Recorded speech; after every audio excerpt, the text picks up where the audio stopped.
All right, good evening and welcome to the Tuesday, May 26th, Timnath Town Council meeting. Ms. Bernhoff, will you please take the roll? Mayor Robert Axmacher, Present? Mayor Pro Tem Luke Wagner, Here. Councilmember Jeremy Holt, Here. Councilmember Bill Jenkins, Present. Councilmember Dennis Strakota. Here. All right, all 5 council members are present and accounted for. Are there any requests to amend the agenda this evening? All right, seeing none, we'll move on to public comment. It doesn't appear that anyone has signed up this evening, but before we move on, I'll ask if there's anyone present who did not sign up but would like to address council tonight. Seeing no one, then we will move on to our consent agenda this evening, consisting of 3 items. First, approval of the May 12th, 2026 Town Council meeting minutes. Second, resolution number 36, series 2026, a resolution approving the professional services agreement with March and Olive LLC for municipal judge services. And third, resolution number 37, series 2026, a resolution approving the professional services agreement with Thomas Ramunda Jr. LLC for backup municipal judge services. Council, any requests to pull any item from the consent agenda? Okay. I will note that Judge Olive is present this evening related to item 4B, and also Judge Ramunda related to item 4C. Council would very much like to thank both of you for being here this evening, and Judge Olive for serving Timnath for 20, how many years now has it been? 29 years. And Judge Ramunda being willing to step in the backup role. So thank you very much.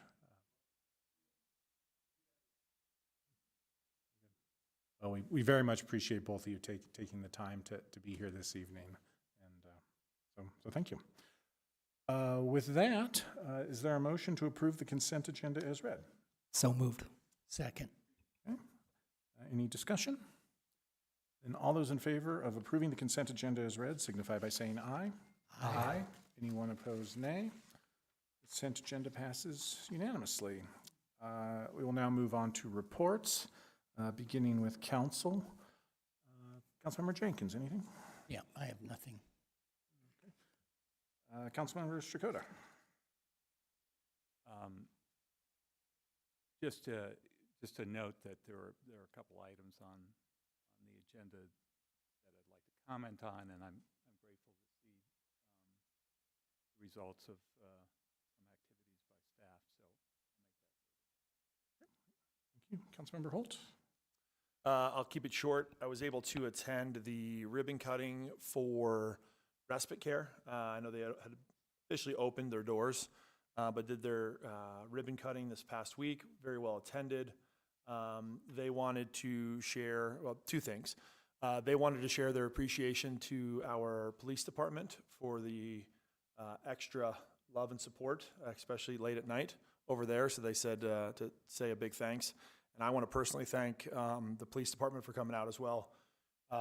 Right in, interacted with the kids over there. It was pretty awesome to see.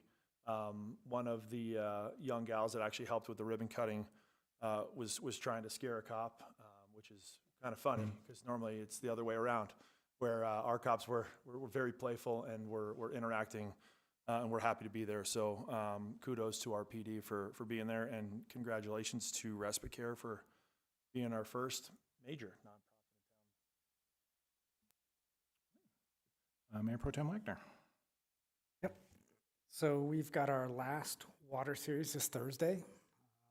So 5:30 to 7:30 in the community room. So instead of being in the council chamber, it'll be in the community room. This one is really exciting because you have the opportunity to do hands-on do-it-yourself. So ways to improve your home and water efficiency. I'm sure, the last ones have been like you can watch it online, but I really encourage everybody to come out, so it'll be more hands-on this time. Really excited about that. Thank you, Phil, once again, for always being there, and thank you to everybody who put that together. I think this is our last one, so it's coming to a wrap on that. So I think, Logan, are you here tonight? So, well, thank you, Logan, for all your hard work on that one. Want to also talk about Touch a Truck. That was amazing. So it felt like it was bigger this year than it's been in the past with the resident turnout. So that was super exciting, along with everybody, like all the partners that came out. I did do the speed run. After doing the speed run, I did have professional football offers, just so everyone's aware.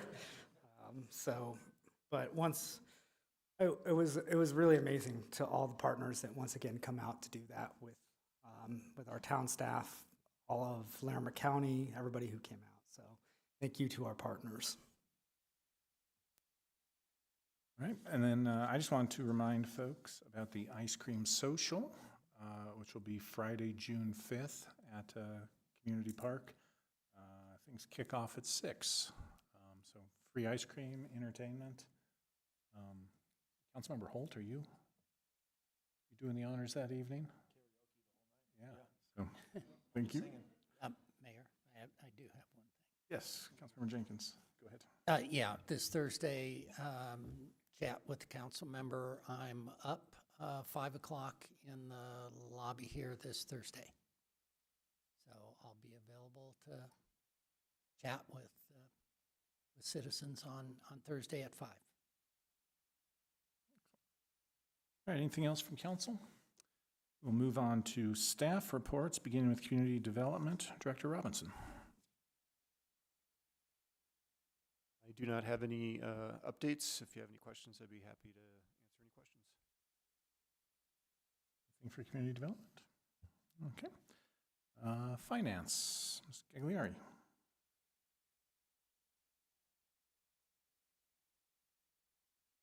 Good evening. I just wanted to highlight the bond sale and certificates of participation closing. We had a very successful sale.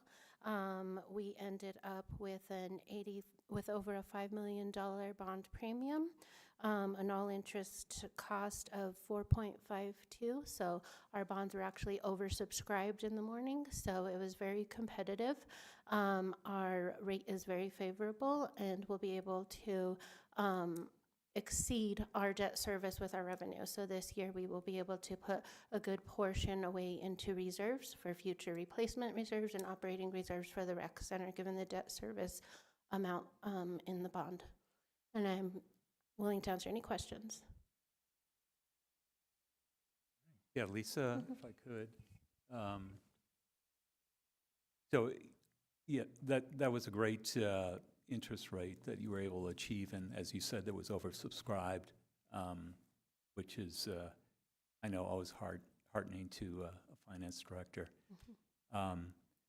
And clearly, that's a very positive outcome, given that the yields on treasuries have been going up because of inflation, and typically municipal bonds will track that, but we did very well in that particular instance. So I appreciate all your hard work. One of the questions that I had was with respect to being able to pay off the bonds potentially earlier, which would mean that we could at some point suspend the increased rate for construction of the building. So maybe if you can comment briefly about that, that would be useful. Yeah, sure. This in turn with increased revenue, right now we're exceeding our revenue projections, and the excess revenue will go into a reserve fund, and when those bonds are callable after 10 years, that's something that we can definitely look at, prepaying those bonds and then reducing the sales tax increase accordingly. Great, thank you. Mm-hmm. Oh, and I just wanted to also thank our underwriting teams, Stiefel and RBC and UMB Bank. They were really instrumental in getting these favorable terms. Great. Any other questions for finance? Just one more, if I could. So I wanted to also extend my gratitude for you including another column in the revenue side that showed basically budget versus actual for prior years. So it allows us to get an idea of whether or not we're trailing behind or trailing ahead. So I found that very helpful. Thank you for doing that. Yep. Thank you very much. Appreciate it. Parks and Rec, Director Excel.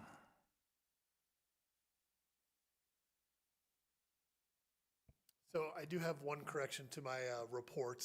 After I submitted the report, we got word from Larimer County that the Poudre Trail is finally officially open. So all 41 miles is good to go. And then on Saturday morning, June 13th, we're doing a ribbon cutting at Timnath Community Park. All the agencies are coming to Timnath Community Park for that. So I encourage everyone to attend. Any other questions on anything else? Parks and Rec? Thank you, sir. Appreciate the update. Very excited about the trail. Police, Chief Scott.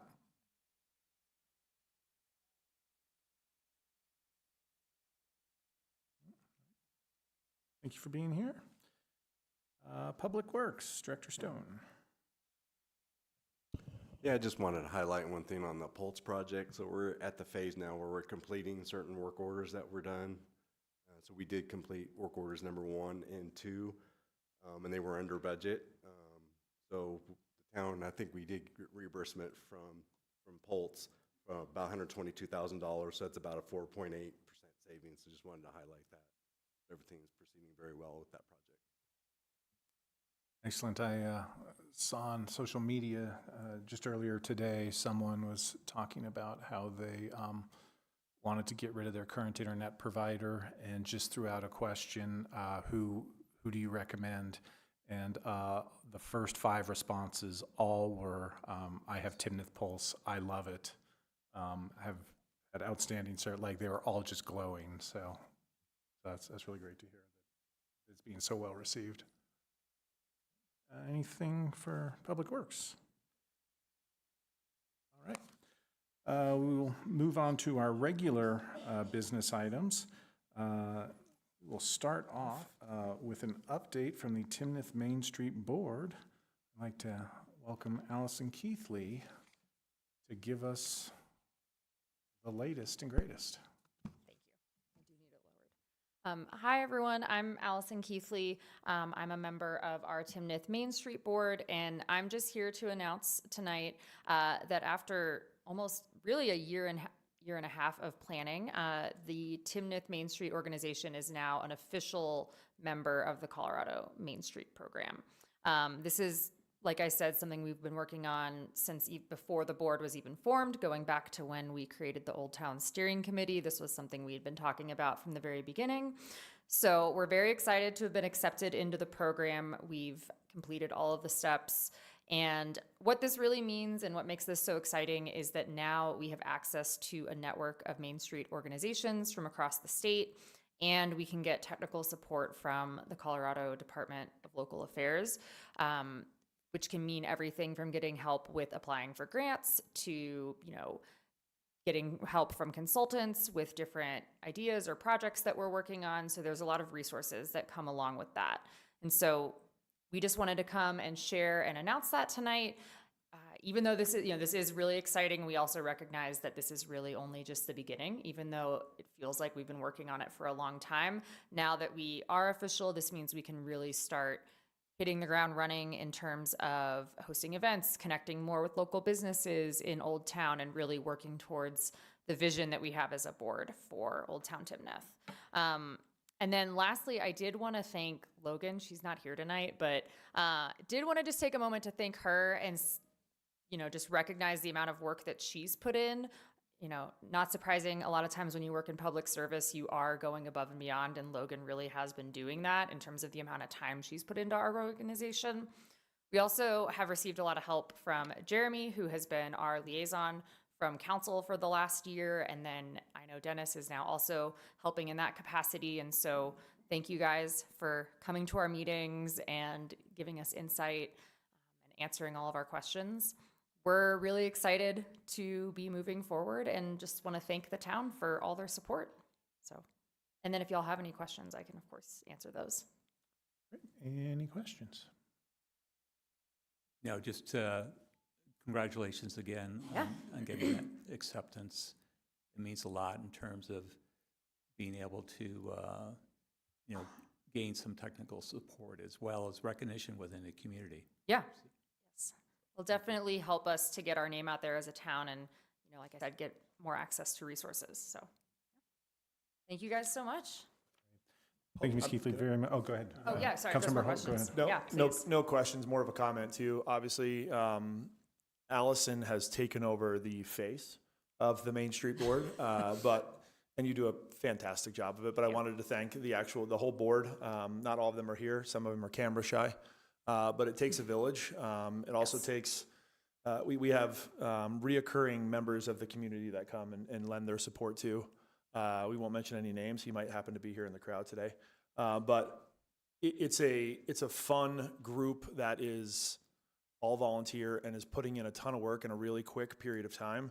And I think you'll probably start to see some beautification of sorts and other things that are coming out of it sooner than later. So way more to come. As Allison put, it's just the beginning, but you got a community behind you. So congrats. Yeah, thank you. Anything else? Just thank you, number one, Yeah. for being here today. The update is exciting news. I was very pleased last week when I was sent the paperwork, the MOU, to officially greenlight that. So yeah, keep it up. Appreciate your work, the work of the entire board, as well as the staff and the various council members that have been a part of this. So Thank you guys Well so done. much. we will now move on to our other regular business items. For each business item, I will call the item. Then if there's one, we'll have a staff presentation. If there's an applicant, the applicant will give their presentation.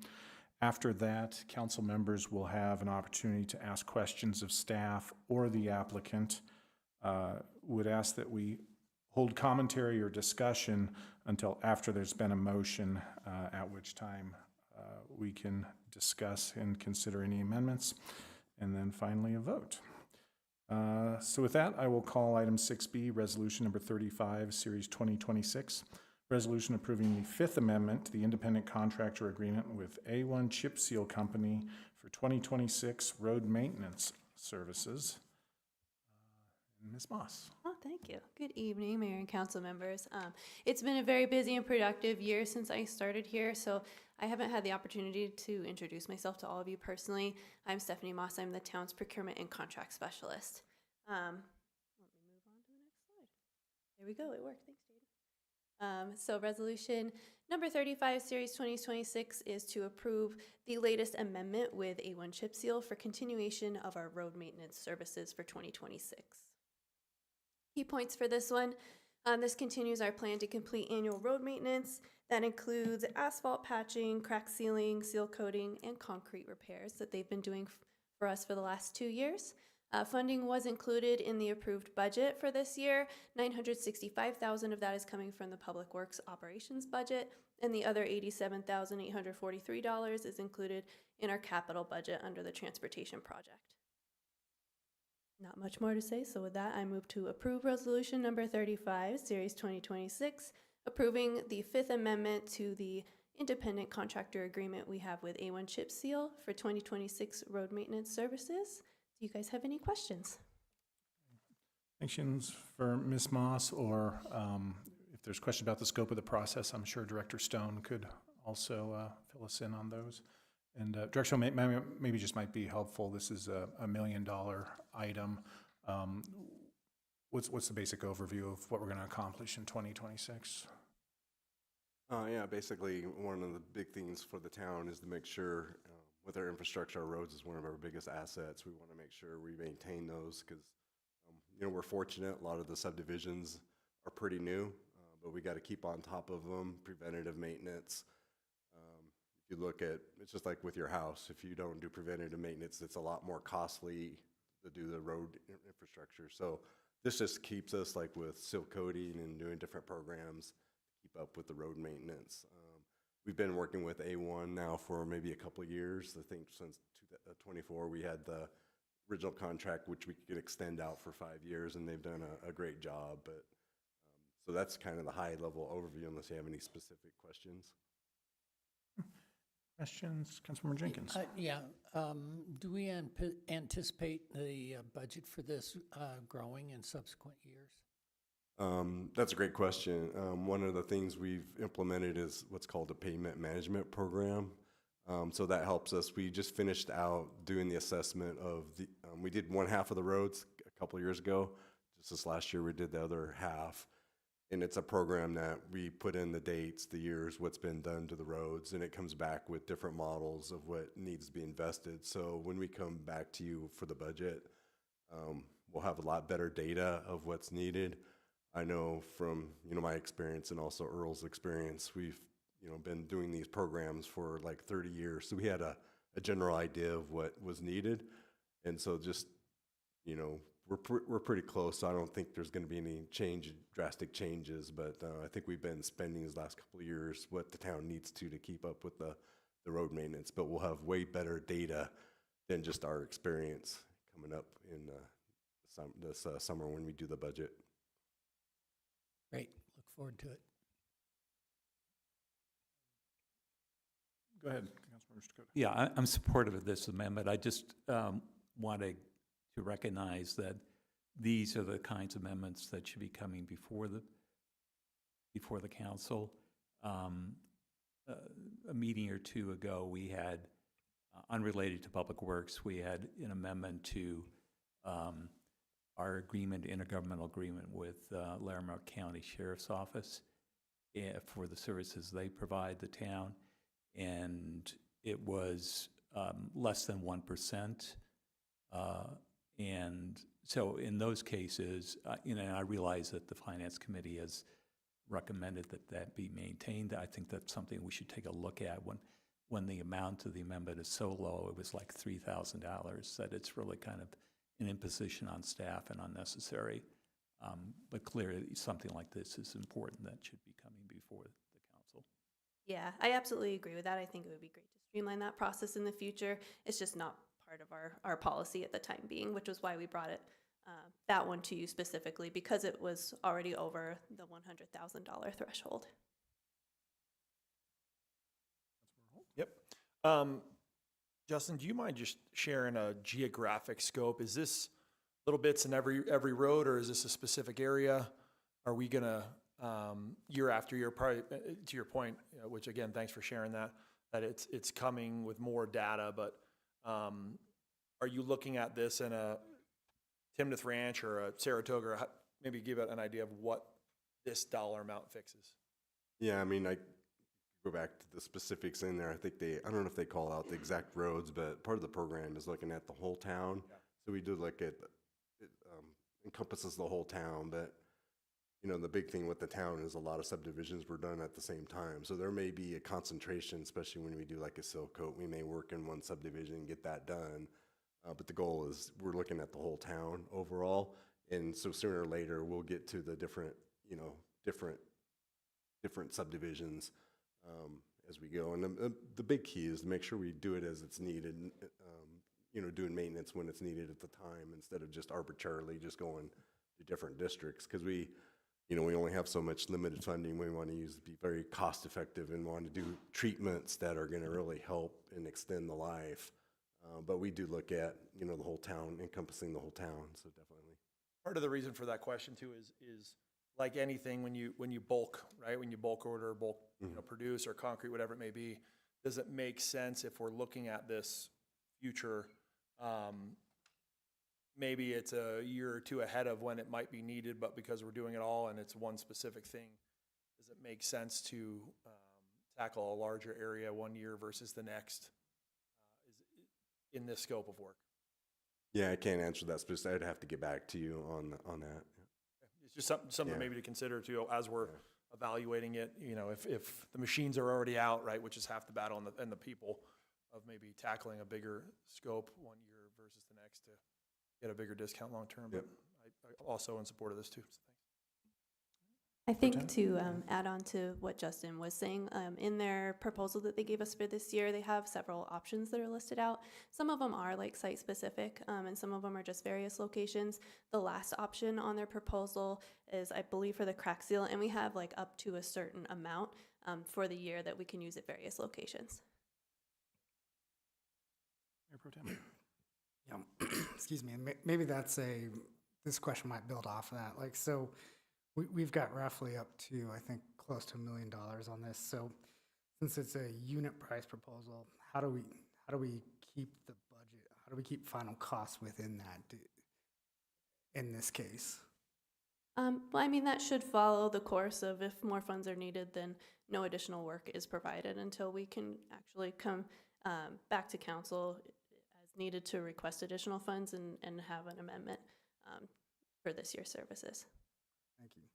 And I was looking at the purchase authorization, I think it is here, and looks like we used, for street maintenance and resurfacing, we used all but 29 cents that was in there, so great budgeting. So if, where would, let's say we have an unexpected repair now, would that go into some other parts of the budget? Is there? Yeah, I think we have a different line item too, don't we? I think for street road maintenance, we have the program, but we also have just regular street road maintenance that we have for those. Like if we need to go in and do like in the winter, like a Whole water patch main or something something like that, right? So we do have another budget item for that one. Perfect. I just want to make sure we weren't. This is more just for the pavement management program. Okay, perfect. Thank you. Any other questions? Then is there a motion to approve Resolution 35, Series 2026, approving the Fifth Amendment to the Independent Contractor Agreement with A1 Chip Seal for 2026 road maintenance services? So moved. Is there a second? Second. Discussion with Councilmember Holt? No, I got my questions, and I'll be in support of this as well. It's just, I think this is a perfect example of a very, very, very small portion of what it takes to run a town and the cost associated with it. And the lack of, taxes that come in specific for this stuff. So it's a necessity. I think the $1 million spent now prevents multi-million from happening, down the road. So I'm in full support of it. But I'm also curious to see what the management program brings us with more data later in the summer, but definitely supportive of it. Mayor Pro Tem. I'm also in support. Obviously, we need to spend money to help prevent future problems. I do agree that I'm always in support of future data-driven decisions, so I appreciate where you're headed with that, Justin. And then I also want to just mention I appreciate how staff is managing their budget appropriately, so thank you. First Dakota? Yeah, I would just second Councilmember Holt's comments about preventive maintenance is so essential just to avoid even greater costs going into the future. Thank you. Councilmember Jenkins, anything? Yeah, I'm in support of it. It makes sense. I'm also in support. This was an anticipated and budgeted item. It's part of the strategic pavement management program, so all of that makes sense. We'll just offer a little bit of context, which is we're going to spend $1 million keeping our roads up to par. And if we look at where the town gets our money and property taxes, on a $500,000 home, we collect less than $300 per home. Through property taxes this year, we're only anticipating $778,000. So this one item essentially exceeds what we collect in property taxes. And so I just always like to remind folks that property taxes are not funding a whole lot around here. All right, any other comments? Okay. And all those in favor of the resolution approving the amendment with A1 chip seal signify by saying aye. Aye. Anyone opposed, nay? Passes unanimously. Move on to item 6C.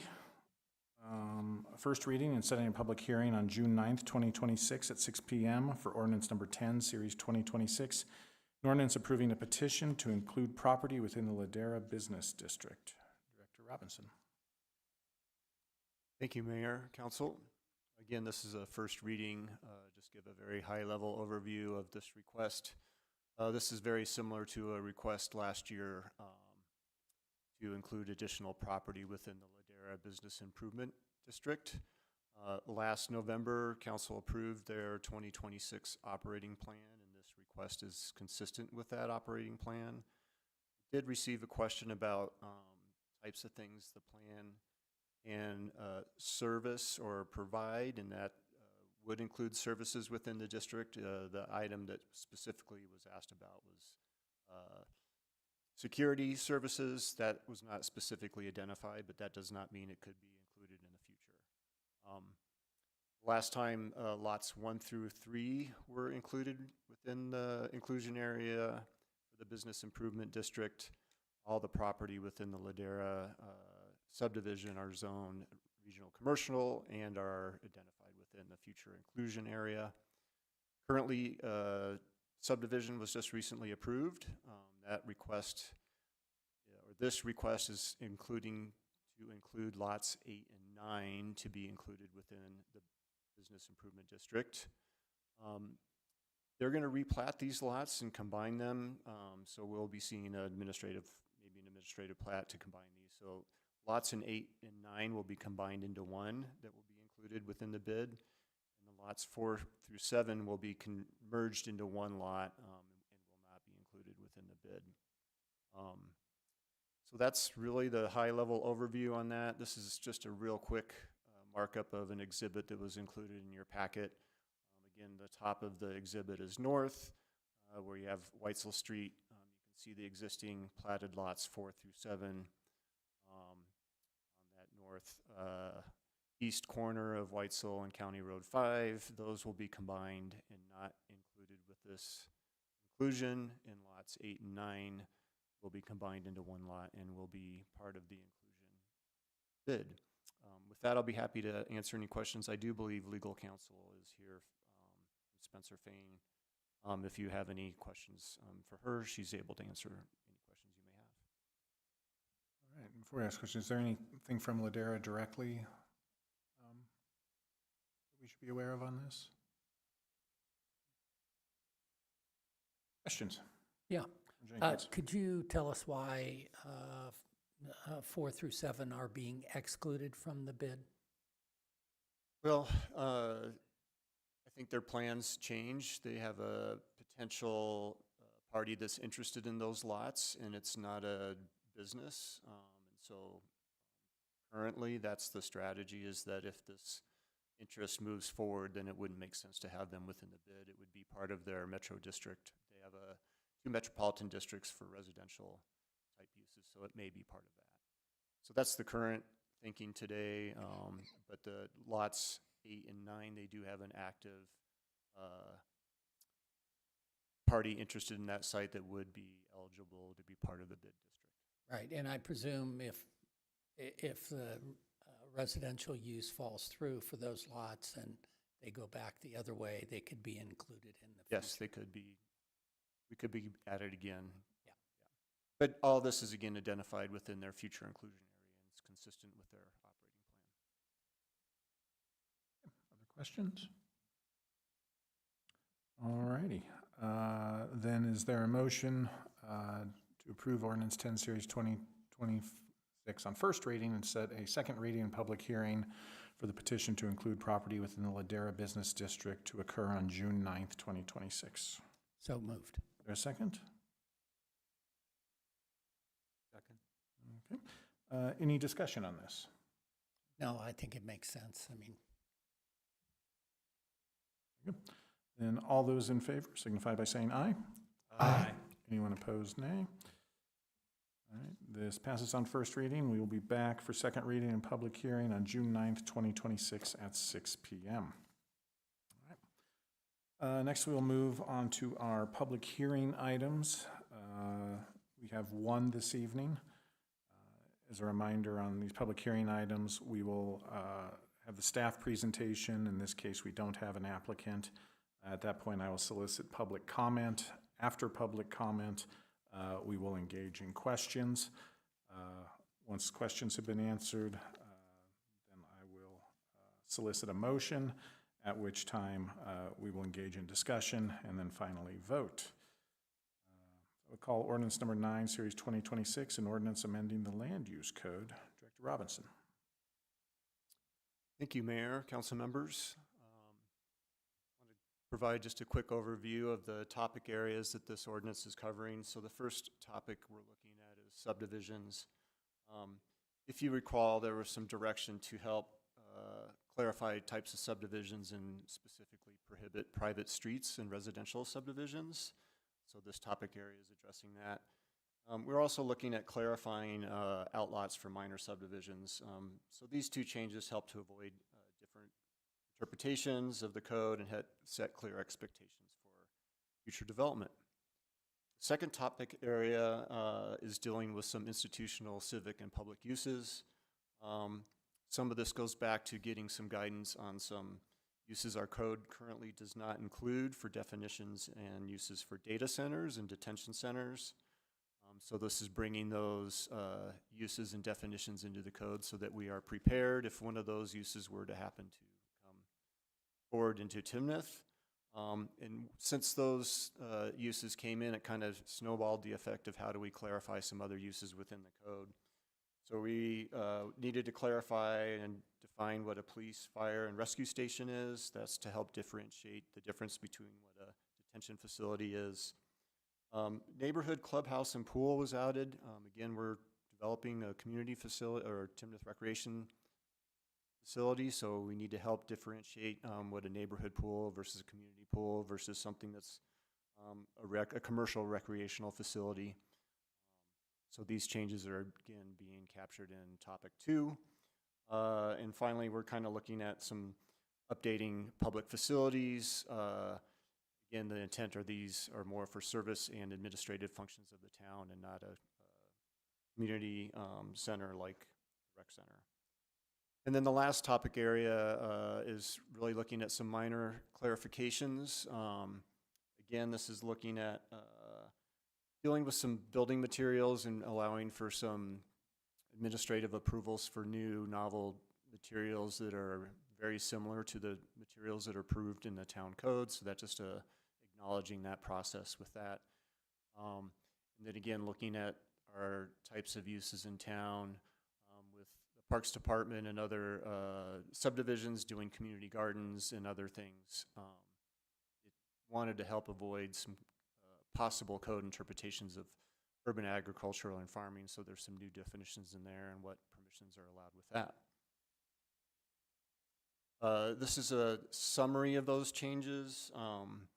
Again, just touching the various sections of the code. So Article 2 is our procedures, so these amendments will be looking at minor subdivisions and the definitions of outlots for minor or for public purposes are not counted towards the 6-lot threshold for major subdivision. Article 6.3 and types of subdivisions and subdivision standards, again, that's going back to private streets and the outlot aspects. Article 12, we're going to see some new definitions as well as amended definitions in that section. So the new definitions, we're looking at data center, detention facility, farming, police, fire, rescue station, private street, and urban agriculture. Those are all new definitions we're looking at. Amended or changes definitions, we're looking at community facility, recreation facility, street, and public facilities. Getting down to table of uses and conditions for permitted uses.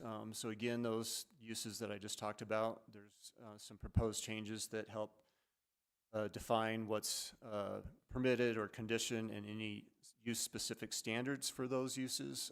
So that section of the code, there's some proposed changes there, again, for both the new uses that we talked about and existing uses. And then lastly, some of those uses we're proposing some new parking standards. So Timnath, we have minimum parking standards which are very high. Compared to our neighbors, they're probably 2 or 3 times higher than what we would typically do.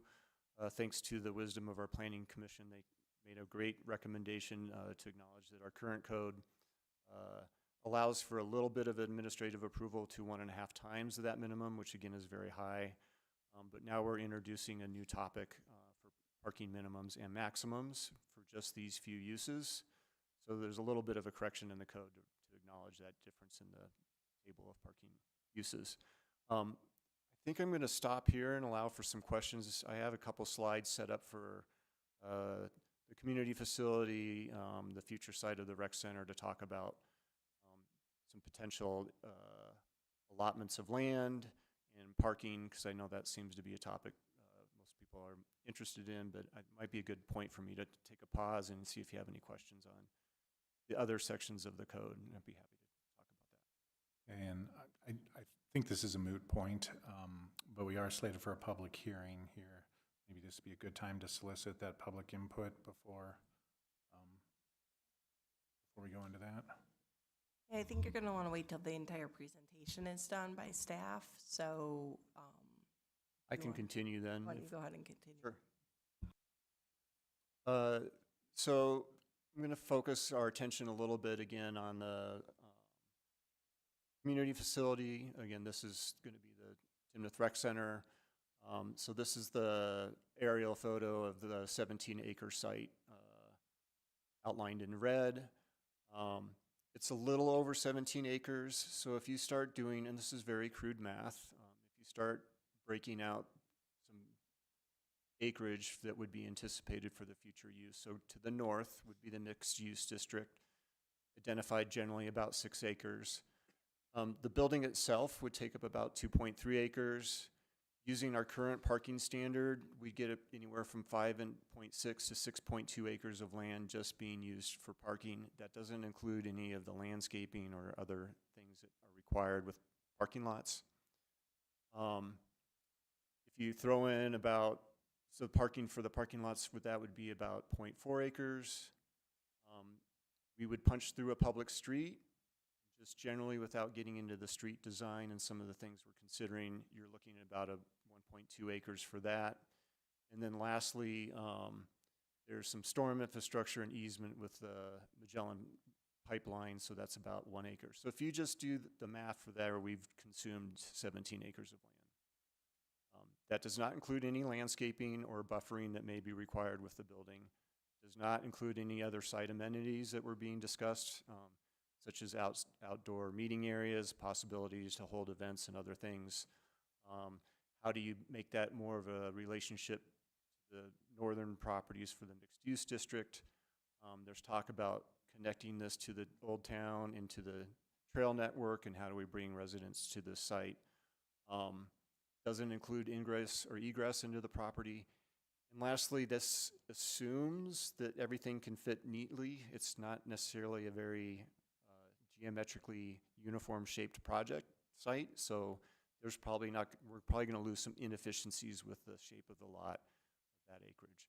So I'm just providing that as a little bit of background and context to when we're talking about subdivision of the site. How do we define the facility itself and the services that are anticipated for the Timnath Rec Center, and then how do we establish again some of those conditions. If you look at that, we changed it from being conditional use to permitted with conditions, and so that's something I want you to be aware of. And the times, hours of operation, with the exception if it was going to be used as an emergency facility. And then this last slide is getting it to parking minimums. We had a pretty good discussion at Planning Commission.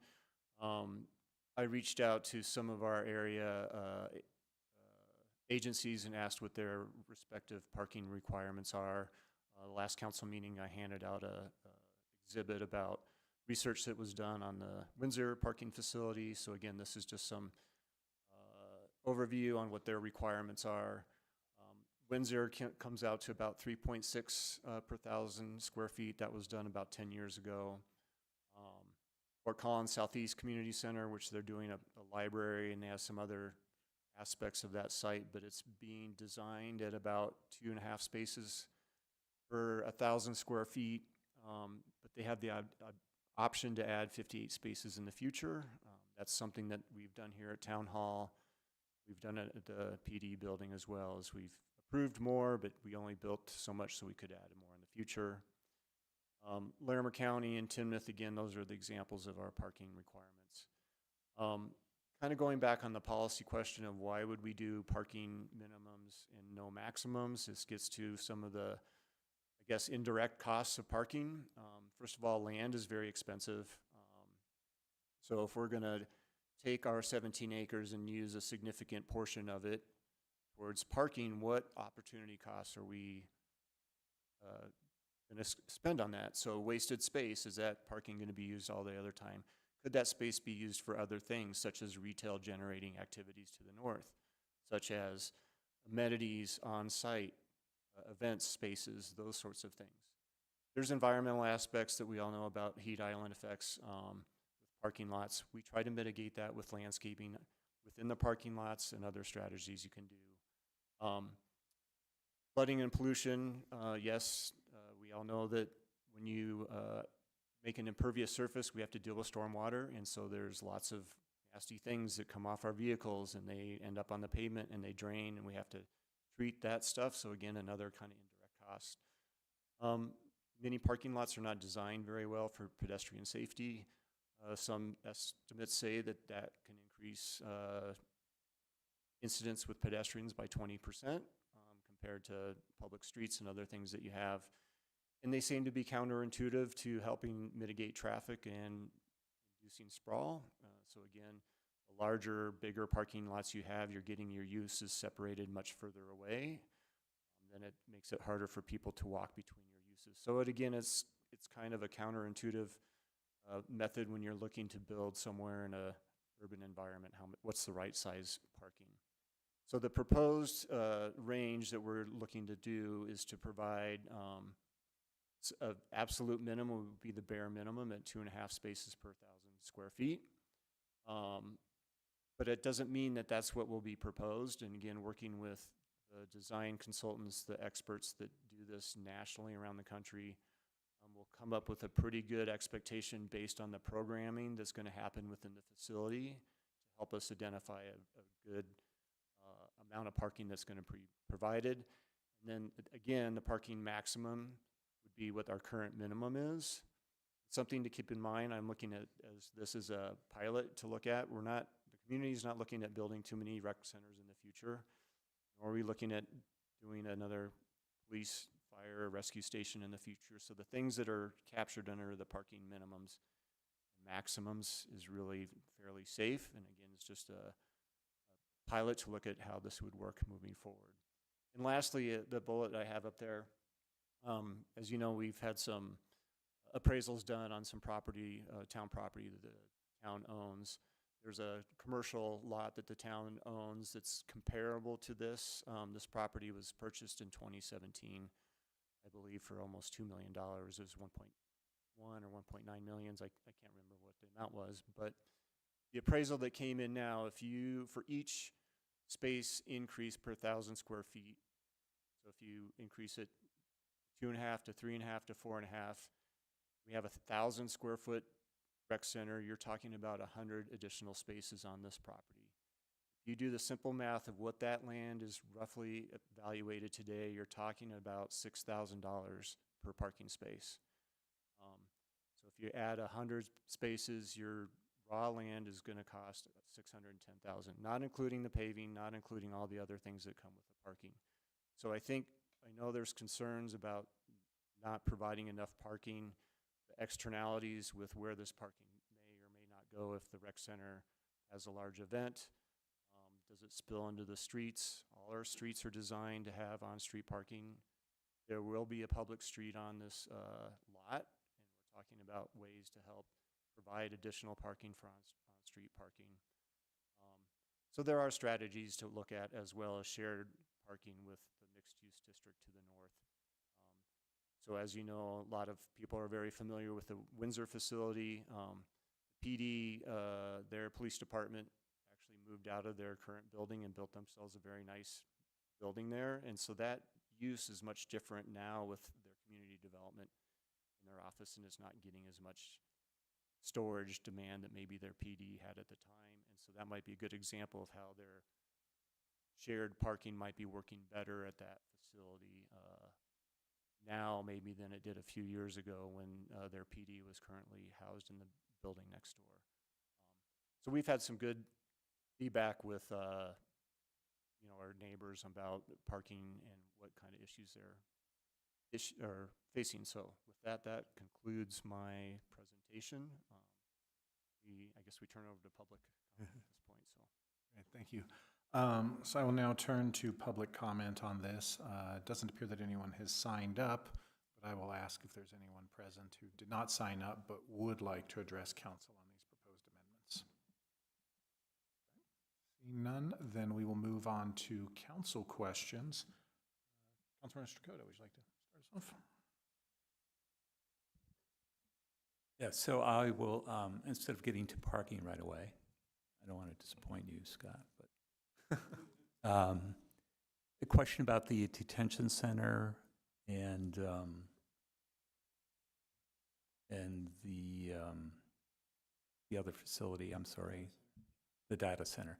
So is there another zoning option requirement that could be used in place of, I realize that the reason why you want to make this code change is so that you don't get an application for either of those facilities and not be able to, constrict it or regulate it. But is there another device that's available in the zoning portfolio to be able to take a second look? Oh, if for either a detention facility or? Right, just generally. Conditional use?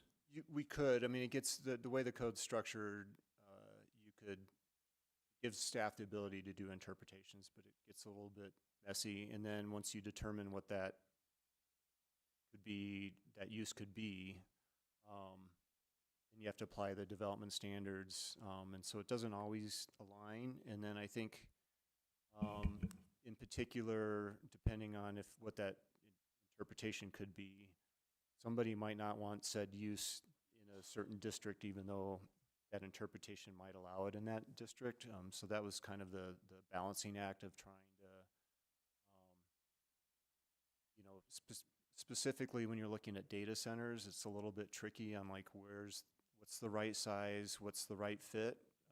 Something that I talked about with Planning Commission is this is the Goldilocks amendment, right? We're trying to make it just right, not too big and not too small. I didn't want to write the code so strict that no data center could come in here because we currently have a data center in Timnath. And I didn't want to write it where something like the Pulse facility wouldn't be allowed that's providing key support for our utility providers and whatnot. At the same time, I think there was concern what's happening in our neighbors about large facilities coming in. There was a state bill actually that was going through the process that kind of got punted till next year about how to regulate them and how to make sure they're right-sized. The mayor made a really excellent point earlier about property tax. I'm not sure what benefit Timnath would get from having a data center here, but I also didn't want to write the code from being too prohibitive to not allow maybe smaller ones that do provide some benefit to the town. Detention centers, another one of those things that I think generally the community gets alarmed about when, if and when one would come into town, what it's being used for. We did have a public information meeting, which we had a couple residents show up. One of them did actually speak to those two uses. One with data centers about noise and the energy use and what have you. And the other was really getting to, they're not sure that they would want a detention center in Timnath, mostly because they don't want the attention with the protesters and what have you that could come along with that type of use. So that's those two, I guess, use categories is by defining them and by specifically identifying where they are or are not allowed. And Timnath makes it pretty clear rather than trying to make a determination and looking at a use, seeing if it fits. So by defining it, we have more opportunity to. It's a duck, it's a duck. Yeah. Okay. Good. With regard to parking minimums for, in this case, the recreation center, I appreciate all the information, and in fact, I'm hoping that we'll see similar presentations regarding the rec center and green building design, exterior design, the facility itself, that kind of information, given that we're spending $100 million, I think is important not only to this council, but also to the community at large. So I appreciate that, you put the effort into describing what the potential impact is. My concern with the minimum was that potentially we could be pushing parking off into the neighborhoods, especially if there were large events. And I'm concerned about that, the impact on a neighborhood, as well as fully understanding that there's very little parking other than the street available generally in the downtown. So does that at all restrict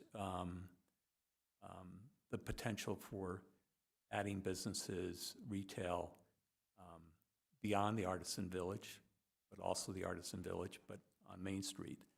And that's why I had concern about the minimum being too low.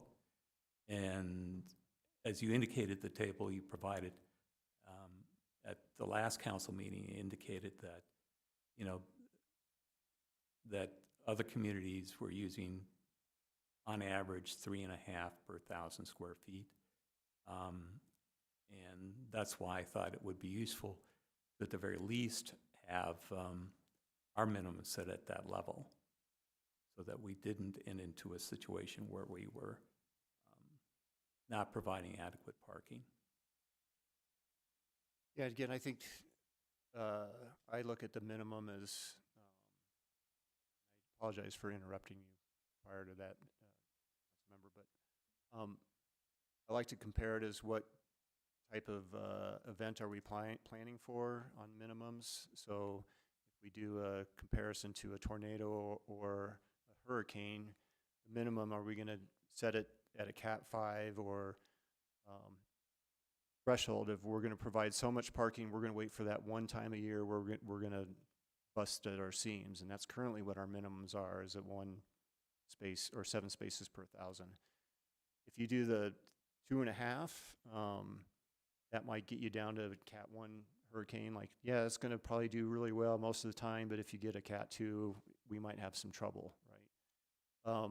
I don't think what the consultants are talking about will be at that minimum, and that's just what I look at. The philosophy of a minimum is you set that threshold as at the bare minimum what you think the town could get by. If you feel like it's too low, I'm certainly open to what the desires of council is on that. I think what providing the minimum and maximum does gives a little bit of deference to what the transportation and experts are telling us. It will help us make decisions with the decision or the mixed use district to the north on those decisions that need to be made. It will help us make decisions on types of parking that can be provided on street. It also will help us make decisions about how do we plan for events. So there's a lot of interest in how do we make this a gathering place for the community.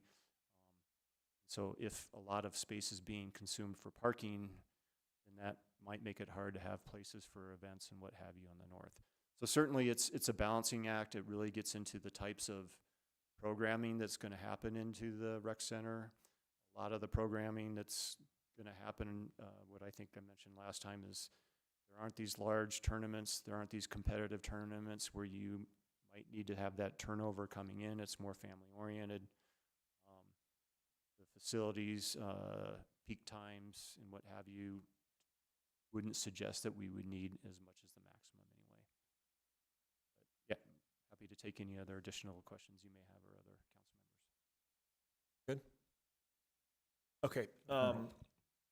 I guess my question is, if we're sticking on the parking piece too, the old town streets, which have been around for a long period of time, those are still more, let's call it more the residential old town streets, still have the ability to have parking on them, correct? Yeah, most of our streets have the ability. I know the storm and sewer improvements with curb in Old Town. We've created parking spaces. The Lucas standards for local streets allow for on-street parking. So that's a legally perfectly legit place for people to park. I think as the town matures in the future, we might look at how do you regulate parking? Do you do Sure. 2-hour on street so you get the turnover and not storage? That's usually the issues you start running into in downtown, Old Town areas, that you don't want people to store their vehicles on the street. You want that turnover so people are able to park there. So that's something in the future that I think, years down the road we'll need to look at, but today that's not likely in the near term. And let's go this project specific, being as that it will be a split use, right, of the grounds, being 10 and a half, 11 acres or so will be community, the rest will be artisan district of sorts.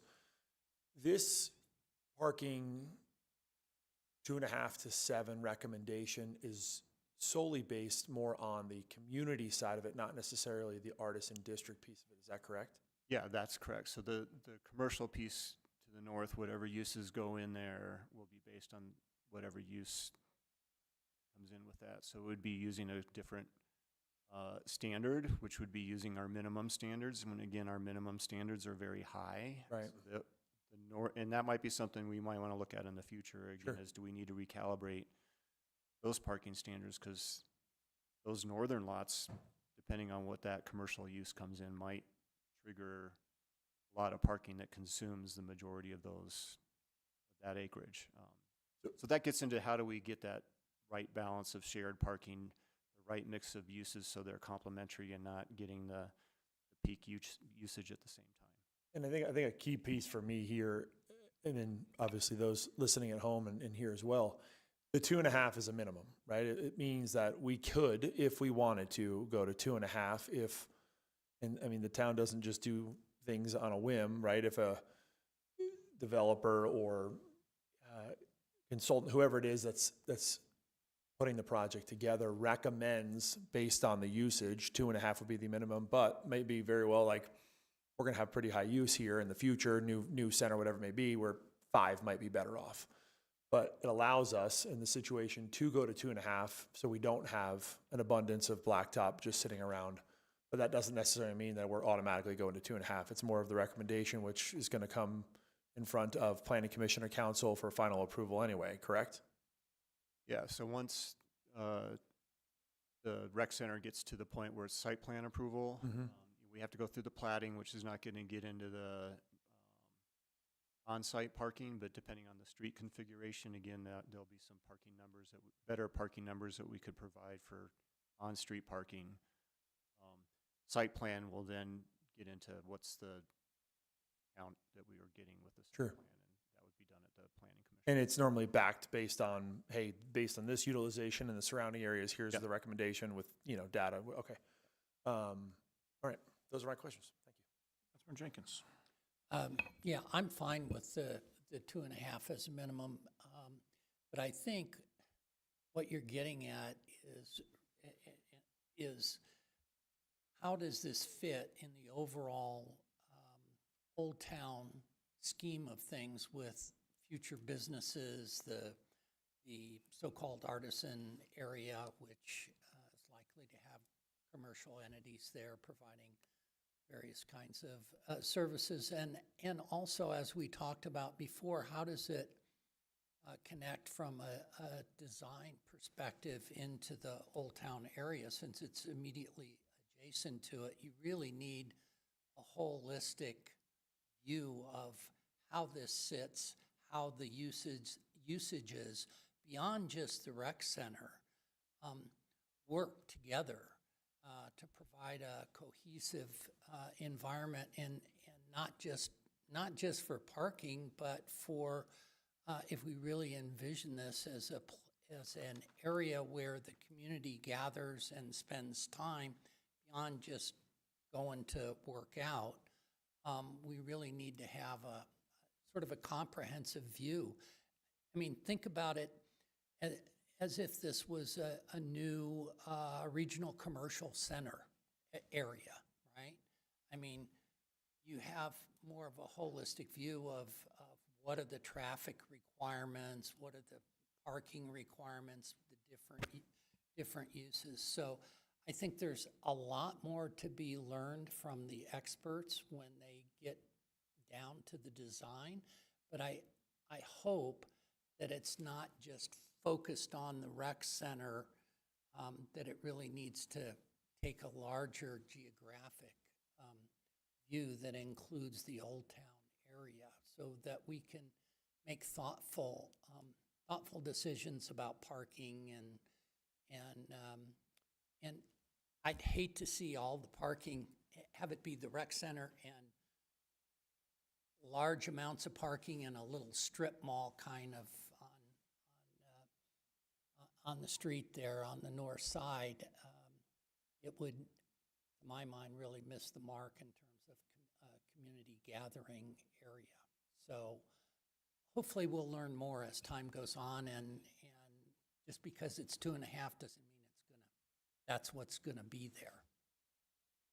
Yeah, and again, I think we've just kicked that process off with the consultants. Yeah. And this was an early thing that they identified as a barrier that we needed to talk I mean, about. there's a long history of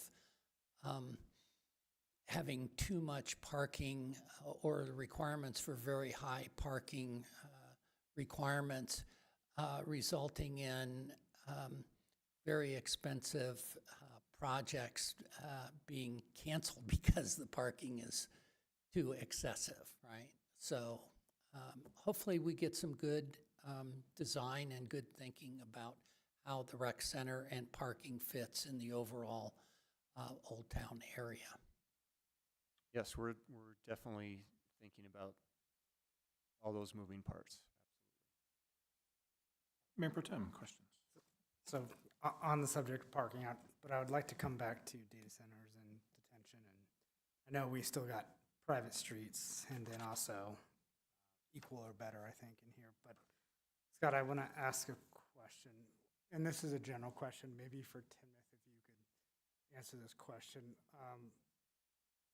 If you were to look around the town, could you maybe describe maybe one place where we're currently experiencing maybe, like under building of parking versus over parking? Like if you were to look around the town, like if there's a place you could describe where, wait, this is way too much parking versus we don't have enough parking here. So I can get an understanding, and I just wanted to get a sense and a feel. That's a loaded question. Yeah. You're asking for my personal opinion. My personal opinion, I don't see we have any parking problems. I actually think parking is a good problem to have. If your community doesn't have parking problems, then you're not thriving, you're not successful, you don't have good businesses. It's no fun dealing with them, but when people complain about parking and they want the convenient parking, but that's just my personal opinion, is I think it's a much better problem to have a parking problem than not have a parking problem. And unfortunately, I think some of the logic in the past was let's just create a lot of parking so that it's convenient. It's expensive to maintain. It's expensive to the land costs are expensive. We have public streets that have on-street parking, and the expectation is people shouldn't be parking there. So I think there are areas, especially when you get into Old Town, that we'll have to get to in the future of how do we manage those on-street parking spaces so there's turnover. The commercial development, again, what kind of development you're looking at. I know people have talked about the apartments and talked about, what's happening over here. There was some thought about how do you structure covenants. The town doesn't enforce covenants on what's parking over there. They have a plan. They're interested in making sure their tenants are happy, and so they're moving forward with a proposal on that site to deal with some temporary as well as some new commercial activity on that site to deal with parking. So sometimes the market's pretty good at responding to parking problems rather than us trying to dictate what that parking should be.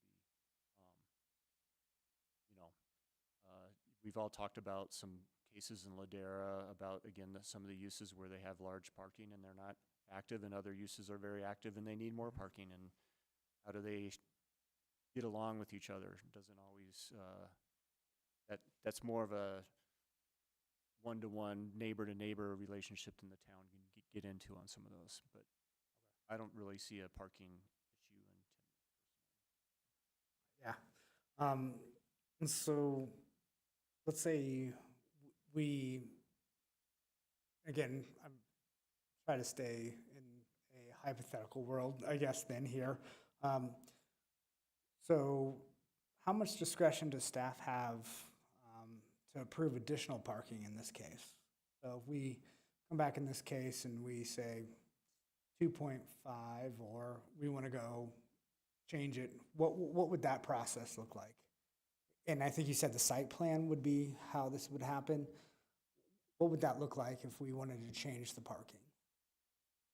Well, if it's within that range, the current proposed range, Yep. it would just be, that's what's approved. Approved? I mean, the Okay. beauty of this, and again, the types of uses that we're talking about here with the minimums or maximums are generally government agencies, and generally, we're gonna have consultants that are doing it. It's not a petitioner coming to the town and saying, hey, I'm gonna build this big community pool and charge people fees, and I'm gonna hold weddings and whatever, and this is the parking I'm gonna get at. That's a little bit different dynamic than in this case where, we're the client for the designer, and we're gonna listen to their expertise and come back with those recommendations on what's the right amount of parking for that facility. Thank you. All right, I had a question on the data centers.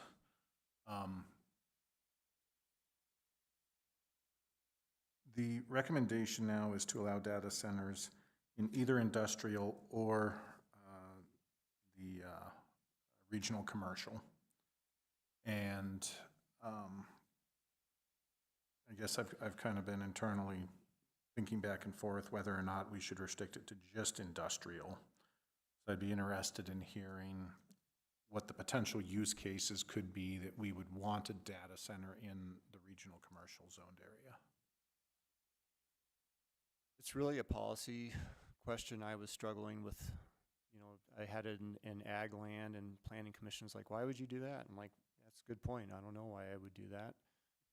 Again, I think the challenge is they come in many shapes and sizes and trying to avoid an unintended consequence. So, there's scenarios of could a user like a hospital come in and do an accessory building, much like said Pulse Center, that's not in an industrial zone, that this supports their regional network for what have you, then I'd be like, hey, you can't do that because you're not in the right zoning district. So I think it's trying to avoid that unintended consequence of not a data center within a building that's just for the network, but maybe has more of a regional aspect to a user in that site. So I think that's the thinking, is I didn't want to make it so restrictive that it could cause a problem, and regional commercial and industrial seem to be the right districts that can allow for more of an intensive use, that type of facility. But certainly it's a policy question that could be limited to industrial zone. We don't have a lot of industrial land that's currently available. Yeah, I know that, we attempted some public outreach. We had some folks come and provide some commentary. I know the county instituted a moratorium, and they solicited public outreach, and they got over 4,500 people that filled out their survey, and less than 3% said data centers should be allowed in the county. So, clearly the public sentiment right now at this moment is very skeptical of data centers. I appreciate, that we didn't want to inadvertently essentially ban server closets. Can you talk a little bit about the guardrails that you suggested in terms of energy use, water use, and facility size as to kind of why we think those are reasonable numbers? Yeah, that's a great question, and I probably didn't do a very good job of sharing that information. So I met with DVRA about what they do when a data center, they call them tire kickers, looking for a location that they can fill in.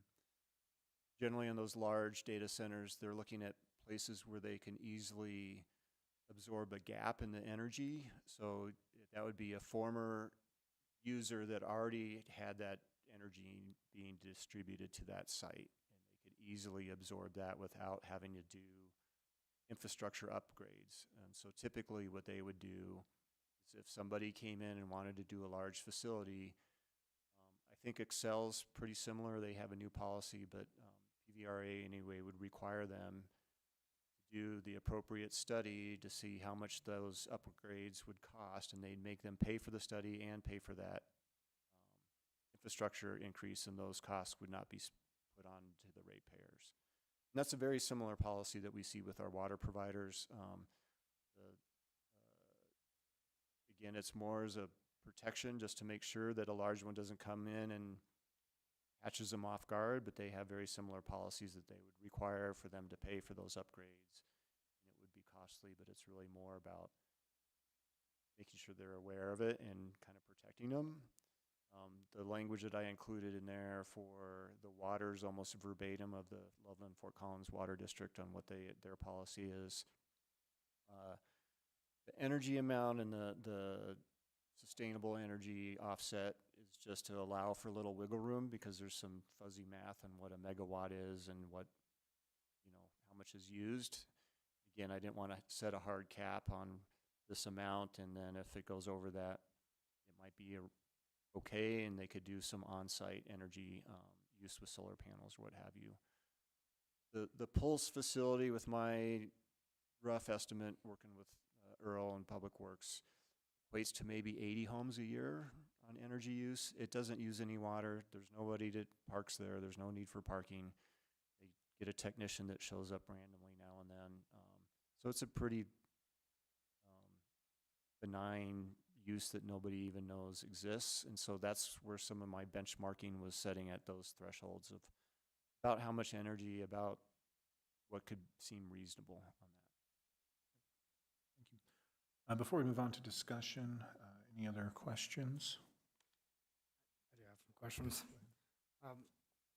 Scott, when you were talking about the equal or better for the material, is that staff who will decide the equal or better? Is that, you're talking about those materials in there for that section? Yeah, there's criteria that's listed in there, but it would be an administrative. Administrative. Yeah. And Okay. So it's just, again, without having to update the code every time a new material comes out that looks exactly like the material it's trying to replicate. That's what it's trying to do. Perfect. I just want to clarify. Thank you. Any other questions? So procedurally, what would be proper next is a motion to approve the land use code amendment. If seconded, we could then move to discussion. During the discussion phase, if any member wished to propose an amendment, they could do so at that point, and we could consider any potential amendments. So with that in mind, I will ask, is there a motion to approve the ordinance amending the land use code? I make a motion to approve ordinance number 9, series 2026, an amendment to the land use code. Is there a second?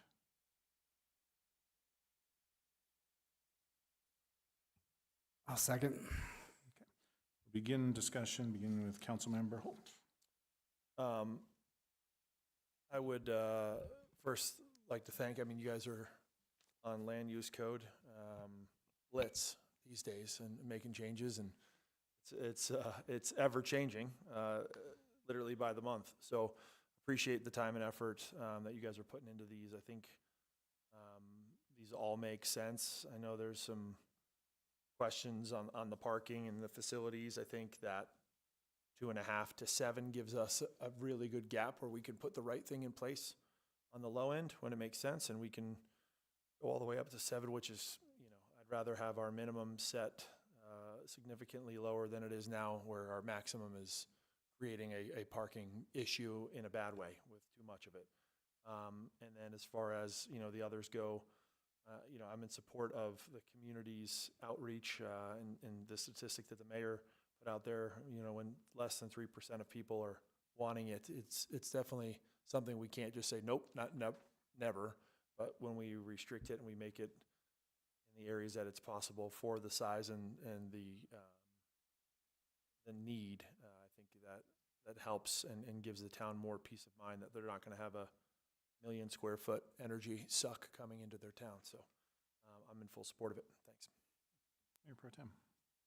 So I'll kind of go through each part, which I consider in the land use code, and provide where I support. So with the private streets, I do provide support for this. I think this emergency access issue solves future obligations for failing infrastructure. We talked about gates in the past and access. I think I'm definitely in support of that. With the parking, I think we've walked through that, and I like the way we're setting a minimum and looking through that, looking towards the future and what the consultants will look at for that. For the detention facilities, I do support that would not be allowed throughout the Timnath. Going to the data centers, I look and I say, I go back to one general question.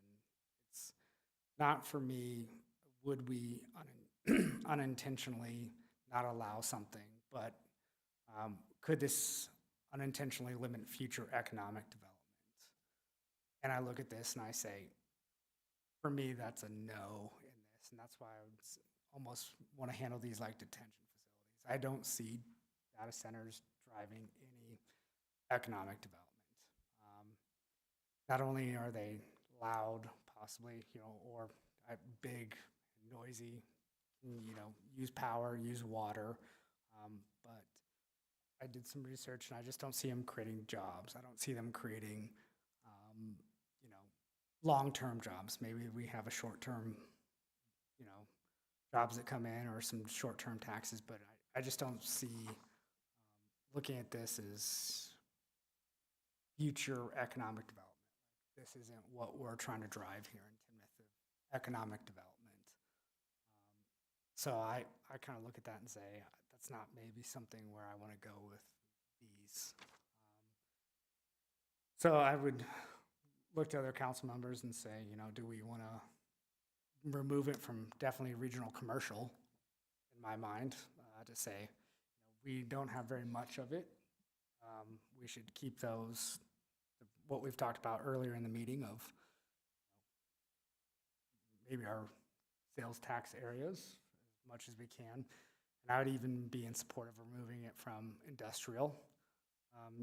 Yes, we might limit somebody like maybe future hospital from putting that in there, but if that comes in, maybe we can make another land use adjustment at that time. But I would be in support of not having them at all. Councilmember Jenkins, your thoughts? Yeah, I think with the large data centers, I agree with you. I don't want to throw the baby out with the bathwater on something like the Pulse, the definition, if the Pulse facility is considered a data center, what's the total footprint on that? It's pretty small. It's pretty small, and again, I think what the standards I wrote was kind of using that as a example. So Right. So, I mean, my point is that maybe a small, and I'm not sure what the right size is, but a small data center might make sense because it might be a requirement for a facility that is a huge economic generator and like a hospital, or another facility that we haven't thought of yet, but it requires a small data center to be associated with it for it to be viable. So I'm wondering, I agree, large data center, we would not want, a 10,000, 20,000 or larger square foot data center in our regional commercial, because it would take away a ton of potential sales tax income, et cetera. So how do you size it right? Do you have square footage in, I didn't notice like a maximum size that would be allowed, or It's 5,000 square feet. 5,000. Yeah, I don't have a problem with something that size. I mean, that's not much bigger than than a couple of houses in Timnath, and that seems pretty reasonable. So if it's limited by size, I don't have a problem with it. It's not, that size limitation is going to keep out the big guys that are looking for really large, AI-driven data centers that are huge regional. This is something like that is more for a good size business or hospital or something like that. So I'd be careful about unintended consequences. Mayor Pro Tem, did you have a brief response to that? Yeah, I would just answer and say we don't know what we don't know right now, right? Computing power, it's getting faster, it's getting better, right? 5,000 square feet could be the new norm here in 5 years. They could get better at it. And so I would say on the other side of that, right? 5,000 square feet could be something that they could do next year, right? They could go to micros on them, right? Instead of doing large ones. So, I'm just saying it could. It's not what the industry is doing. It could go either way. So I agree with you. I think 5,000 square feet is not that large. But if it were next to my house, I certainly wouldn't want 5,000 square feet. And the code wouldn't allow it next to your house. Yeah, I know. I'm just saying. Yeah, with the lights. Councilmember Dakota, your thoughts? Yes, thank you, Mr. Mayor. I don't want to be known as the parking guru on council. My interest was not to, stick with the maximum of 7 per 1,000 square feet. My interest was to beg the question, are we considering the impact beyond those 17 acres, or even within those 17 acres? And so what I don't want to see is that we simply stick with the 2.5 minimum. And I'm hopeful, and I think staff will come up with a reasonable ratio. I would be the last person to want to be able to, or suggest that we need to pave as much as we possibly can. It would be great if we had a fantastic trail system that encouraged people to walk and bike to the rec center instead of driving to it. But at the same time, I know that, just the reality is that parking is a premium and will always be in certain parts of any community. So I just want to make sure that we don't short sell that particular need for the facility. And clearly, I think there's some things that we can do with green building that would apply to our parking services, that it reduced the heat islands and also made them potentially permeable so that we control the runoff. So that said, I would hope that we could have this kind of conversation about other elements, aspects of the rec center in addition to parking, so that we're not faced with making a decision, 6 to 8, 9 months from now without having council input. So I appreciate the work that was done on this particular. And so assuming that we're simply not going to go with the minimum, I will not be offering an amendment to this ordinance. Thank you, Councilmember Strakota. I have a couple brief thoughts, and I'll circle around to see if anybody else, after hearing from others, has any thoughts. First of all, thank you to staff and for the Planning Commission for the work and to getting us here today. I appreciate a lot of the kind of the cleanup items that we had here, including the private street cleanup. I know we've made other amendments to that. So that's, I really do appreciate the work. With respect to the parking limits for a community center, you know, ultimately what we're doing is amending the land use code, which is the broad set of rules. And, you know, we shouldn't look at it from the perspective of what do we want the parking ratio to be at a specific location. But generally, if someone brings a community center to town, what is the right amount of parking? And I really appreciated the data that was provided for the surrounding communities. I am supportive of the recommendation for staff that 2.5 is the bare minimum, is consistent with others in the area, but you know, there may be times, and I think it makes sense to allow for the higher number. So I think we've kind of hit the sweet spot there, recognizing that when we talk about application to a specific plot, and the intended use there and the surrounding areas may drive different decisions within that range. So I'm comfortable with that. Regarding the data center, first of all, I think it's important to have some regulation here, even if it may not be perfect, even if we may change it in the future.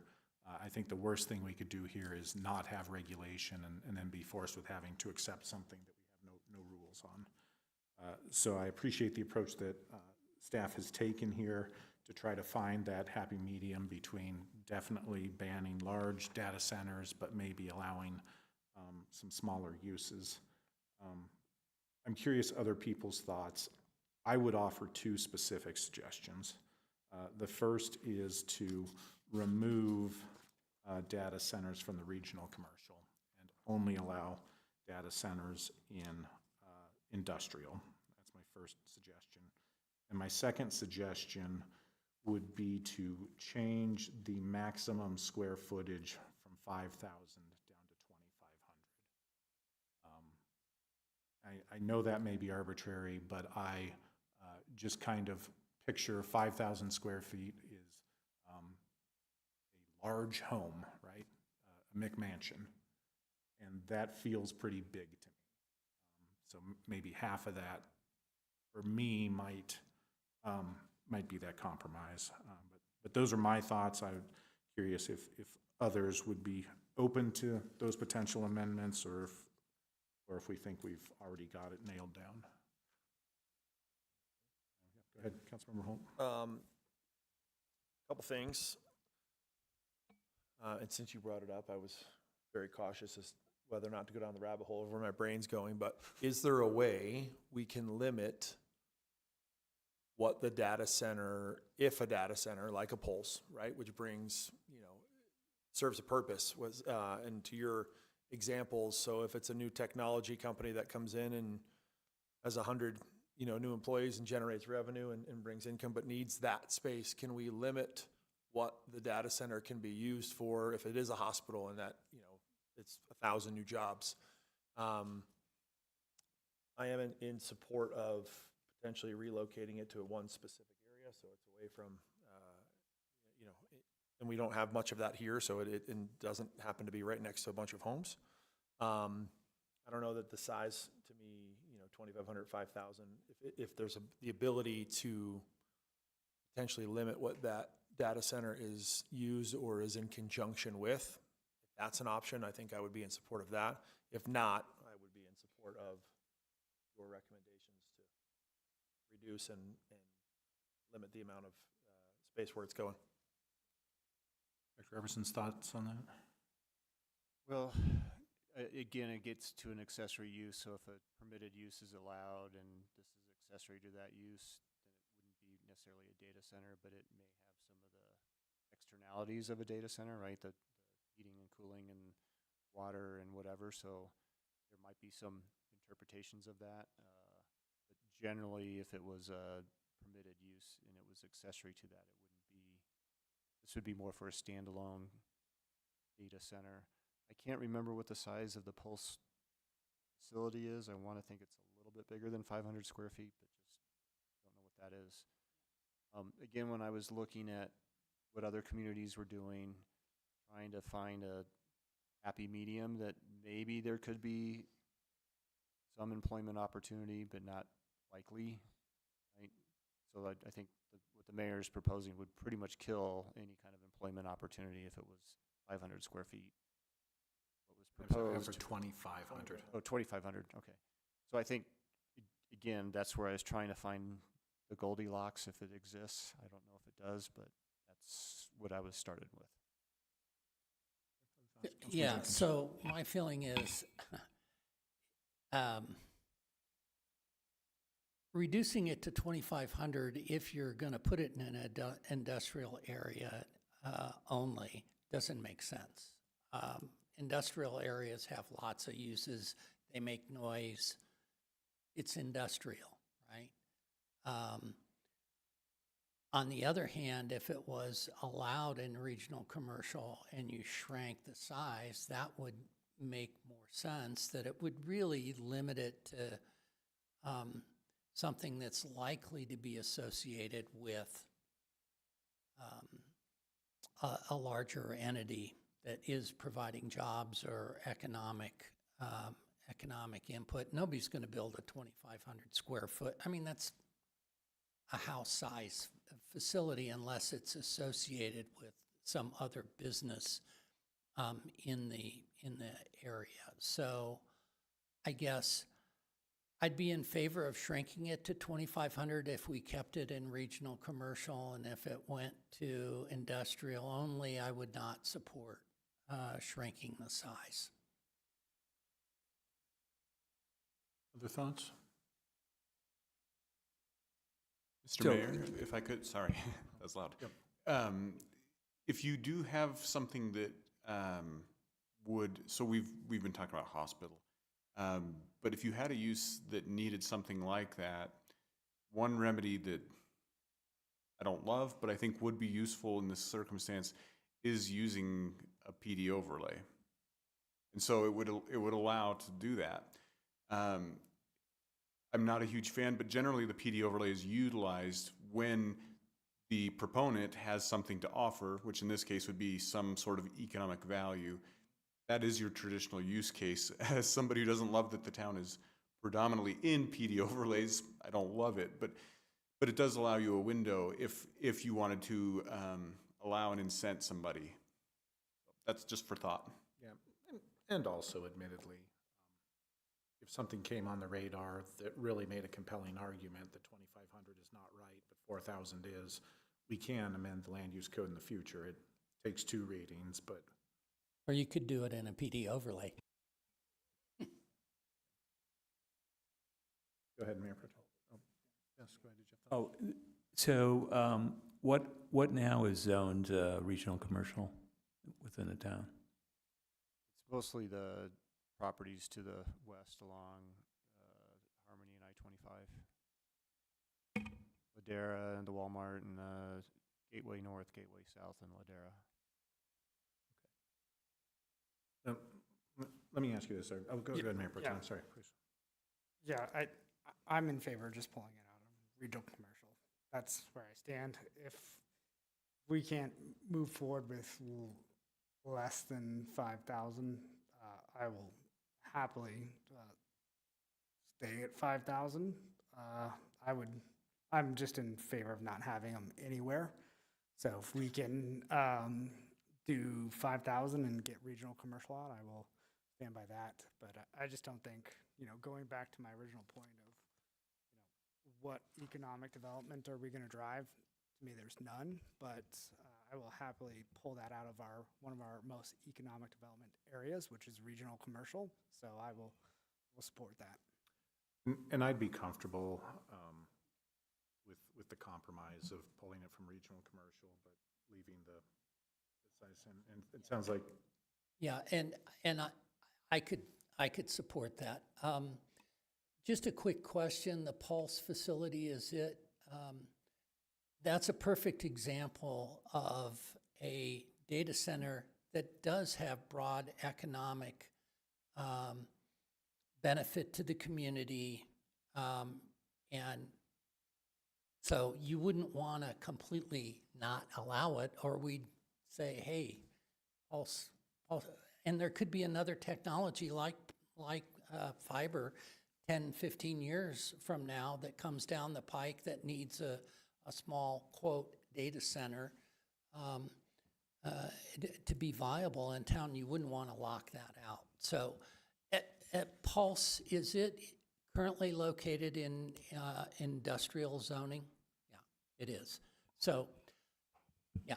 So I'd be fine with that. Keep it at 5,000 and eliminate regional commercial. I'm okay with that. So I'm going to offer a friendly amendment that we amend Article 4, Table 4.1 to strike out permitted with conditions from regional commercial for data centers, thereby leaving only industrial as a permitted with conditions use of data center. Is there any objection to that friendly amendment? If no objection, we will adopt that. I will note that my copy of things doesn't have the Appendix A, which I think has that in there, so we'll just need to get that corrected. Okay, before we vote, any other discussion or proposed amendments? So I just want to clarify, Mr. Mayor, were you suggesting that you were quite comfortable with 2.5 spaces per 1,000 square feet on the parking?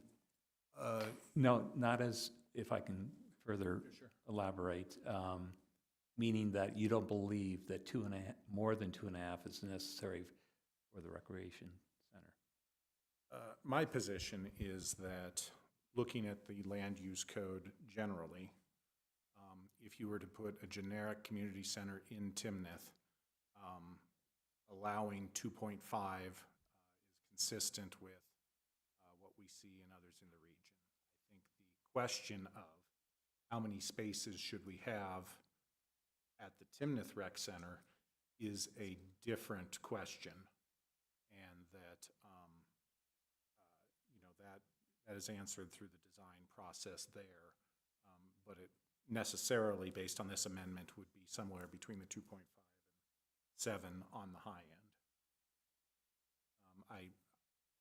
It was the architect that basically said, do you want us to design a rec center at your current standard of 7?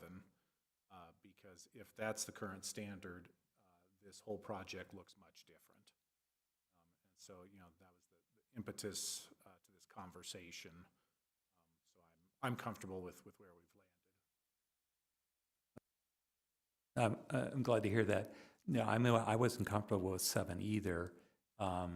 But given that this is the only policy discussion we've had to date regarding the rec center, regardless of whether it was parking or something else, I was going to take the opportunity to raise these questions. And I'm hoping, like Councilmember Jenkins suggested, that we consider, as we design this facility, its impact beyond that 17 acres. Okay. Anything else? Okay. So with that, we will now take the vote. All those in favor of approving the land use code amendment with the adopted friendly amendment of removing data centers from regional commercial signify by saying aye. Aye. Anyone opposed, nay? Land use code amendment is adopted. Council, I think we've run out of things to talk about, so if there is no objection, we will stand adjourned.